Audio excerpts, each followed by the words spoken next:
ऋषिराज शर्मा जी, जी, सारे परम पूज्य महाराज जी, मैं योगीराज महाराजा भर्तृहरि जी की पावन समाधि स्थली अलवर से आया हूँ। आपके चरणों में सादर प्रणाम। महाराज जी, आपके दर्शन की अभिलाषा बहुत दिनों से थी। महाराज जी, आज का दिन अविस्मरणीय रहेगा जब आपके दर्शन एवं सानिध्य प्राप्त होगा। महाराज जी, मन में अनेक जिज्ञासाएं नित्य जन्म लेती रहती हैं। हर बार सोचता था कि यदि प्रभु कृपा से आपका एक बार सानिध्य मिलेगा तो ये पूछूंगा, वो पूछूंगा इत्यादि। किंतु आज जब वो ये सुअवसर आया है तो जैसे सभी प्रश्न और जिज्ञासाएं विस्मृत सी हो गई हैं और मैं बिल्कुल शून्य मन मस्तिष्क का अनुभव कर रहा हूँ। पूछना तो बहुत कुछ चाहता था, किंतु अभी दिमाग में एक ही बात चल रही है कि हनुमान जी महाराज और सीताराम जी महाराज का प्रत्यक्ष दर्शन किस प्रकार जल्दी से हो सकता है, और ऐसी क्या युक्ति है कि एक बार दर्शन हो जाने के बाद प्रभु सदा सर्वदा हमारे आंखों के सामने ही नहीं, रहे। उसमें युक्ति की जरूरत नहीं होती। एक बार साक्षात्कार के बाद स्थिति यही रहती है। एक बार साक्षात्कार जिसको भगवान का हो जाता है तो उसका मन राम में, बुद्धि राम में, चित्त राम में, अहम राम में हो जाता है। यही साक्षात्कार का स्वरूप होता है। पर इसके लिए निरंतरता चाहिए। हमारा जब चित्त निरंतर श्री भगवान में रमण करता है तो चित्तचोर भगवान कृपा कर हमारे हृदय में, हमारे नेत्रों में प्रकाशित हो जाते हैं। भगवान स्वयं बोले हैं, अनन्य चेता सततम यो माम स्मरति नित्य सा तस्याहम सुलभा। पार्थ, सुलभा माने सुलभ, मैं उसके लिए हूं।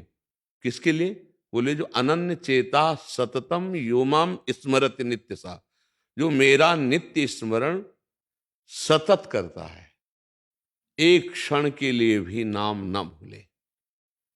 अगर नाम नहीं चल रहा तो और किसी साधनों में इतना बल नहीं भगवत साक्षात्कार करा दे।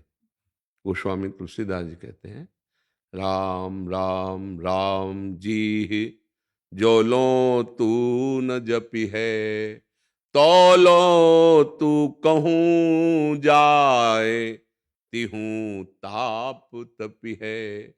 सुरसर तीर बिन नीर दुख पाई है, सुर तरु तरे तो ही दारिद सताई है। जागत बागत सपन्यों न सुख सोई है, जुग जुग जन्म जन्म जग रोई है। छूटी वे के जतन विशेष बांधे जाए गो, हुए है विश्व भोजन जो सुधा सानी खाए गो। राम राम राम जी जो लो तू न जपी है, तौलो तू कहूँ जाए, तिहूँ ताप तपी है। गोस्वामी जी का अनुभव है, जब तक निरंतर नाम नहीं जप करोगे तो कहीं भी चले जाओ, छूटने का जितना प्रयास करोगे उतना बंधते चले जाओगे। भगवान नाम जप भगवान का साक्षात्कार कराने वाला है। जैसे भगवान को मानो पतंग और नाम को मानो डोरी। अब नाम रूपी डोरी खींचते जाओ तो जितना खींचोगे उतना ही पतंग नजदीक आती जाएगी।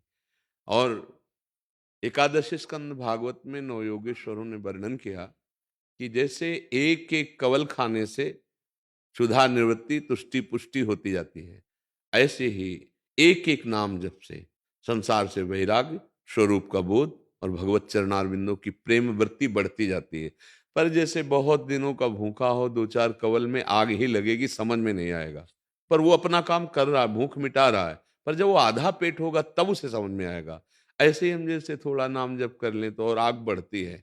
यद्यपि वो काम कर रहा है, पर समझ में तब आएगा जब 24 घंटे में कम से कम 12 घंटे भजन होने लगे, तब आपको स्वाद समझ में आएगा। और कहीं निरंतर भजन होने लगा तो भगवत साक्षात्कार हो जाएगा। भजन ही साधन है जिससे भगवान की प्राप्ति होती है। गोस्वामी जी कह रहे हैं, मैं भगवान शंकर को साक्षी करके कहता हूं, मेरी जीभ गल जाए जो थोड़ा भी मिथ्या बोलूं। मेरे माई बाप, मुझे जो कुछ प्राप्त हुआ रा और माँ इन्हीं से प्राप्त हुआ है। गोस्वामी जी कह रहे हैं, बस हमको महापुरुषों की बात समझनी है। भगवत साक्षात्कार कैसे होता है? प्रभु को अपना मानकर निरंतर नाम जपने से होता है। बिगड़ी जन्म अनेक की अबहीं सुधरे आज, होई राम को नाम जप तुलसी तज कुसुमाद।